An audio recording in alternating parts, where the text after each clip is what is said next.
Dear students, आप सभी लोगों का स्वागत है आपके अपने यूट्यूब चैनल डीजे सर पर। आज का ये वीडियो क्लास 12 के बच्चों के लिए बहुत ही इंपॉर्टेंट हो रहा है, क्योंकि इसमें हम लोग बात करने वाले हैं भूगोल के महत्वपूर्ण लघु उत्तरीय प्रश्नों के बारे में। तो चलिए आइए इन महत्वपूर्ण प्रश्नों की श्रृंखला को हम लोग स्टार्ट करते हैं। और इन प्रश्नों की सीरीज जो है मैंने पहले ही वीडियोज़ में के थ्रू बनाकर आपको पहले ही मैंने इससे अवगत करा दिया था। अब आइए इनके सॉल्यूशन के बारे में लोग स्टार्ट करते हैं और सटीक और एकदम जितना आपको संतुलित उत्तर लिखना है उनके बारे में यहाँ पर बात किया जाएगा। तो प्रश्न का हम लोग का जो पहला प्रश्न था, प्राथमिक क्रियाकलाप से आप क्या समझते हैं, उदाहरण सहित वर्णन करें। तो प्राथमिक क्रियाकलाप को चलिए हम लोग देखते हैं कि क्या होता है। तो इसका जो आंसर हो जाएगा, ऐसे समस्त व्यवसाय जिनके द्वारा मनुष्य प्राकृतिक संसाधनों से सीधे भोजन, वस्त्र, आवास तथा अन्य सुविधाएं प्राप्त करता है, तथा जिन व्यवसायों को करने के लिए किसी विशेष ज्ञान शिक्षा की आवश्यकता नहीं होती है, उन्हें प्राथमिक क्रियाकलाप कहते हैं। तो सीधा सीधा एकदम आपका डिफिनेशन है कि प्राथमिक क्रियाकलाप किसे कहते हैं। तो जो प्राकृतिक संसाधनों से जिनका हम सीधे सीधे उपयोग कर लेते हैं और इनके उपयोग में किसी विशेष ज्ञान की ज़रूरत हमको नहीं पड़ती है, उन्हें ही हम लोग प्राथमिक क्रियाकलाप कहते हैं। तो चलिए अब आइए देखते हैं हम लोग इसके कुछ महत्वपूर्ण उदाहरणों को। चलिए देखते हैं महत्वपूर्ण एग्जाम्पल्स को हम लोग। तो जल में मछली पकड़ना, ये हम लोग का जो है एक प्राथमिक क्रियाकलाप है। और पशुचारण एवं पशुपालन करना का जो व्यवसाय होता है, ये भी हम लोग का जो है प्राथमिक क्रियाकलाप है। लकड़ी काटने का व्यवसाय जो हो गया, ये भी हम लोग का क्या है, प्राथमिक क्रियाकलाप है। तो ऐसे कुछ महत्वपूर्ण एग्जाम्पल हो गया, जैसे आप भी कुछ और एग्जाम्पल को भी आप बता सकते हैं। तो ये जो होते हैं महत्वपूर्ण रूप से जो होते हैं वो प्राथमिक क्रियाकलाप कहलाते हैं। तो यदि आप 2 एग्जाम्पल भी ले देते तो उतना आपके लिए बहुत ही पर्याप्त होगा। महत्वपूर्ण प्रश्नों की सीरीज में बढ़ते हैं दूसरे महत्वपूर्ण प्रश्न की ओर। दूसरा हम लोग का प्रश्न है, आयात और निर्यात से आप क्या समझते हैं। महत्वपूर्ण प्रश्न रहेगा आपके एग्जाम के लिए, आयात और निर्यात से आप क्या समझते हैं। देखिए हमेशा ये अति लघु में नियमित रूप से पूछता आया है। आयात और निर्यात में से कोई अगर एक पूछ दिया आपसे तो वो अति लघु में सेलेक्ट कर लेगा, और दोनों जब पूछेगा तो आपको लघु उत्तरीय में पूछेगा। कभी कभी इनका अंतर भी पूछ देता है। तो देखिए महत्वपूर्ण प्रश्न है। तो आयात और निर्यात से आप क्या समझते हैं, चलिए आइए इसके आंसर को देखते हैं। जब कोई देश किसी दूसरे देश से कोई माल अपने घरेलू बाजार में बेचने के लिए खरीदता है तो इस प्रक्रिया को आयात कहते हैं।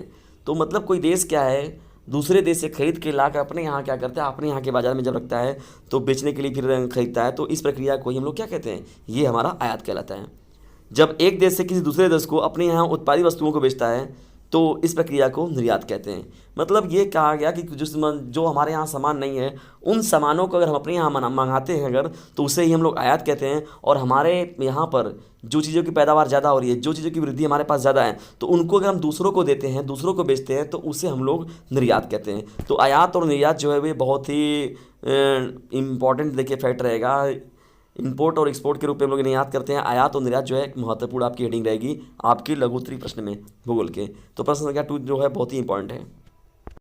महत्वपूर्ण प्रश्नों की सीरीज में बढ़ते हैं हम लोग तीसरे प्रश्न की ओर। तीसरा हम लोग का प्रश्न है, बहुउद्देशीय नदी घाटी परियोजनाओं से क्या लाभ है।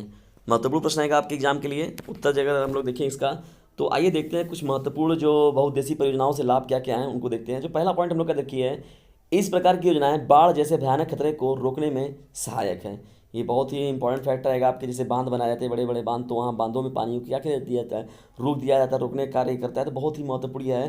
तो बाढ़ जैसे भयानक खतरे को रोकने में यह सहायक है। दूसरी अगर इंपॉर्टेंट बात करें तो इनसे जल विद्युत का उत्पादन होता है। देखिए जल विद्युत का उत्पादन भी इसके द्वारा किया जाता है, विद्युत का उत्पादन। तीसरी जो महत्वपूर्ण इसमें हेडिंग हो जाएगी, जल सिंचाई के लिए बांध उपयोगी है।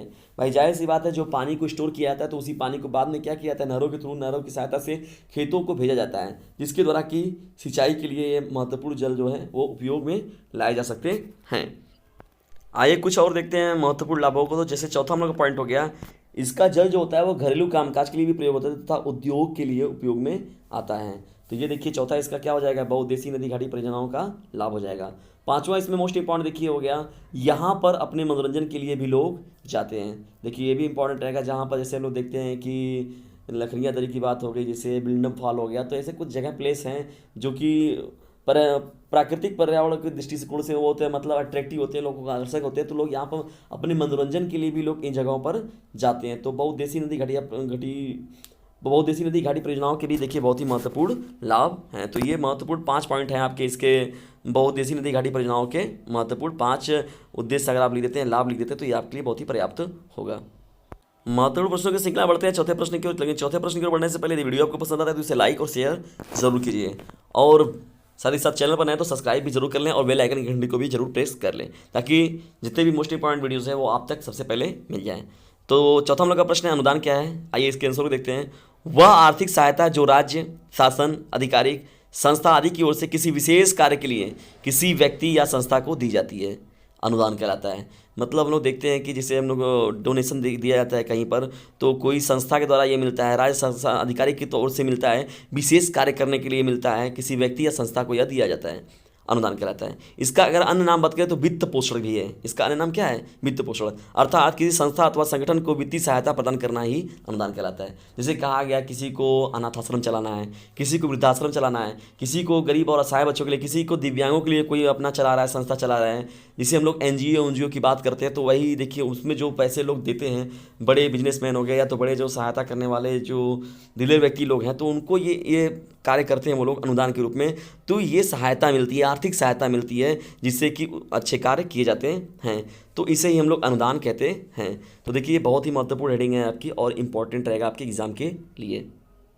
महत्वपूर्ण प्रश्नों की श्रृंखला में बढ़ते हैं हम लोग पांचवें प्रश्न की ओर। पांचवा हम लोग का प्रश्न है जल प्रदूषण की रोकथाम के लिए उपाय बताइए। तो आइए देखते हैं इसके कुछ महत्वपूर्ण कौन कौन से रोकथाम है, किसके द्वारा हम लोग जल प्रदूषण को रोक सकते हैं। देखिए प्रदूषण का मतलब क्या होता है। जैसे कहा गया जल प्रदूषण किसे कहते हैं, तो कहा जाएगा कि शुद्ध जल का न मिलना ही जल प्रदूषण है। जैसे वायु प्रदूषण क्या होता है, शुद्ध वायु का न मिलना ही वायु प्रदूषण है। तो इसी प्रकार से देखिए बात होता है कि जल प्रदूषण किसे कहते हैं हम लोग, तो शुद्ध जल का न मिलना ही हमें क्या कहलाता है, जल प्रदूषण के रूप में बात करते हैं। अब इसे कैसे रोक सकते हैं हम लोग, आइए उन पर बात करते हैं। जो पहला पॉइंट हम लोग का हो जाएगा, प्रत्येक घर में सेप्टिक टैंक होना चाहिए। बहुत इंपॉर्टेंट फैक्ट है पहला, प्रत्येक घर में सेप्टिक टैंक होना चाहिए। दूसरे अगर बात करें फैक्ट के बारे में, तो शोधन के पूर्व औद्योगिक अपशिष्टों को जल में नहीं छोड़ना चाहिए। लोग क्या होते हैं, अपशिष्ट पदार्थों को जलों में ही डाल देते हैं, जो कि सही नहीं है।